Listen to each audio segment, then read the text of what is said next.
Wala nang maraming paligoy-ligoy pa, diretso sa punto na. Maiksi lang ang komentaryo, pero diretso sa punto. Maraming kuro-kuro, may tiwali, may totoo.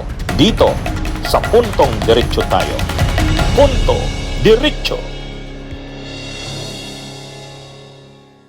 Nung tinanong si Sara, halimbawa pong mag-resign ang presidente, handa po ba kayong mag-take over bilang presidente? Nung una, ang sagot ni Sara Duterte, ayaw kong pag-usapan yan, baka magkagulo ang Pilipinas niya. Ay mukhang naturuan si Sara Duterte ng kanyang mga supporters. VP, dapat ang sagot mo, sabihin mo handa ka. Kasi ito na yung pagkakataon na makaupo ka. Ito na yung pagkakataon na maagaw natin ang kapangyarihan. Ipakita mo sa publiko na handa kang pumalit kay PBBM. Nung una kasi, kahit si Sara Duterte naaalangan sa sarili niya eh. Pero mukhang nung sinabihan ng kanyang mga siguro ni Gloria Arroyo, sinabihan siya, nila Vic Rodriguez, siguro inadvisean siya, nila Lambino. BP, magsalita ka uli, sabihin mo, ready ka. Handa ka. Di ba? So biglang ngayon, mayroong interview kay Sara Duterte. Ang sinasabi ni Sara Duterte, handa daw siya. Handa daw siyang pumalit bilang president kasi siya naman daw talaga yung first siya yung first in line sa succession. Kaya nung tumakbo daw siyang vice presidente at present niya ang sarili niya sa tao, handa talaga siyang maging presidente ng Pilipinas. Wow! Feeling president na si Sara. Feeling president na. Porket may mga ugong-ugong na posibleng mag-resign si PBBM, yon?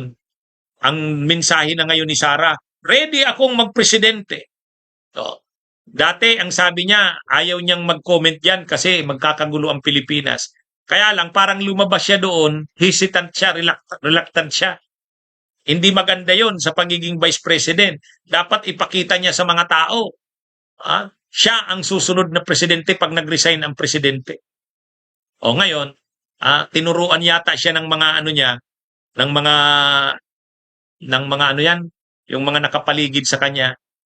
Nagbago ng messaging si Sara. Sabi na ni Sara Duterte, handa ako. Kung mag-resign ang presidente, handa akong pumalit. Kasi sabi niya, siya ang first sa line ng succession. Kaya handa siyang maging presidente kung mag-resign ang president. Kaya lang, tinanong si Yusek Claire Castro, ano daw bang magiging reaction? Sabi ni Yusek Claire Castro, oo, okay, kung handa siyang maging presidente, handa naman kaya ang mamamayang Pilipino sa mga Mary Grace Piatos na naman. Oo nga naman. Handa siya na maging presidente. Ang problema, handa ba ang Pilipinas na maging presidente siya? Wala. Madudurog ang Pilipinas. Madudurog. Yung sabi ng isang DDS, sino yon? Yung Dr. Mata, sabi, si VP Sara lang pag naging presidente ang makakapagkulong sa lahat ng yan. Mga kabunyong, nabasa nyo ba yon? Yan daw mga na yan, Marcos, Romualdez, ang makakapagpakulong lang daw niyan ay si Sara Duterte. Kaya dapat daw talaga si Sara na ang maging president. Sabi nung Dr. Mata, parang sa kanila, kung si PBBM hindi kayang ipakulong yang mga sila Romualdez, pero pag si Sara Duterte daw ang naging presidente, wala yan. Lahat daw yan makukulong. Oo nga, makukulong si Romualdez. Pwedeng makulong pa si PBBM. Pero makakaligtas naman si Chis Escudero, makakaligtas naman si Joel Villanueva, makakaligtas naman si Bongo, makakaligtas naman si Jingo Estrada. Kumbaga, ipapakulong ni Sara yung mga kalaban niya sa politika. Pero yung mga kakampi niya tulad nila Chis Escudero, Jingo Estrada, Joel Villanueva, ay wala yan, maliligtas yan. Kaya wala eh. Yung mga kaso ni Bongo, mawawala na yan. Yung mga kaso ni Chis Escudero, wala na yan. Kaya yung sinasabi ng mga DDS na kapag naging presidente si Sara, ay maipapakulong yan sila Romualdez? Pwede, kasi kalaban niya yan sa politika.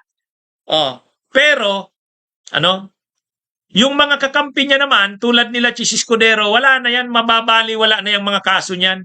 Sila Diskaya, wala na yan. Wala na yan. Yung mga kaso nila Diskaya na yan, wala na.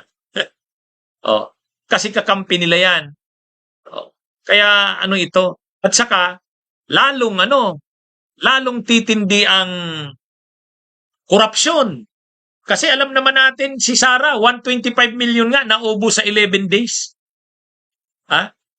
Naubo sa 11 days yung 125 million.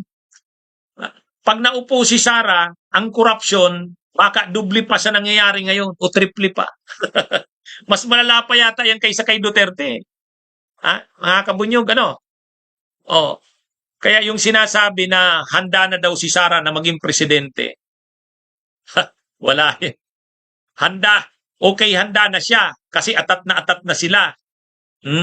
Pero ang bansang Pilipinas hindi handa sa tulad ni Sara. Wawasakin na dudurugin na talaga niya ng Pilipinas. Ngayon pa nga lang nakikita na natin grabe na ang bansa natin. Hindi na natin alam kung paano tayo makarecover. Pag si Sara Duterte wala, durog. Wasak ang Pilipinas. Sa totoo lang. Yung sinasabing mapapakulong niya sila Romualdez, yes, mapapakulong niya sila Romualdez, pwedeng sila Marcos. Pero makakaligtas naman sila Jinggoy, sila Joel Villanueva, sila Jinggoy Estrada, yung mga Diskaya. Yan. At ang mamamayagpag na naman yan, pag presidente si Sara, sila Marcoleta, Ruben Padilla, Bongo, Bato, Amy Marcos. Ay, mga kabunyog. Na-imagine nyo? Handa na daw si Sara maging presidente. Handa ba ang Pilipinas na si Sara ang maging presidente? Imagine nyo na lang, ang mga mamamayagpag, Marcoleta, Bongo, Bato, Ruben Padilla, Amy Marcos, Alan Peter Cayetano, yan ang mamamayagpag. Arroyo, yan. Tapos makikita nyo na naman, makikita nyo yung mga yung mga vloggers ng DDS. Ano naman yan, mamamayagpag. Yung mga Banat Bay na yan, sila Trixie Cruz Angeles, sila Lorraine Badoy, Eric Celis. Ay! Sus, na-imagine nyo kung anong mangyayari pag presidente na si Sara? Handa ba ang Pilipinas sa ganoon? Kasi handa na daw si Sara na maging presidente. Ay, mga kabunyog, mga kababayan. Ay. Kaya ito? Kung ngayon, galit tayo sa korupsyon, pag si Sara ang presidente, triple pa yata ng korupsyon ngayon. Okay? Mga kabunyog, mga kababayan, magandang araw sa inyong lahat. Mabuhay po tayo. Bunyog, halikan na kasama ka. Bunyog, kapag buklod ay may pag-asa. Luzon, Visayas, Mindanao, isa ang pananaw. Sa bagong Pilipinas ang bunyog isisigaw.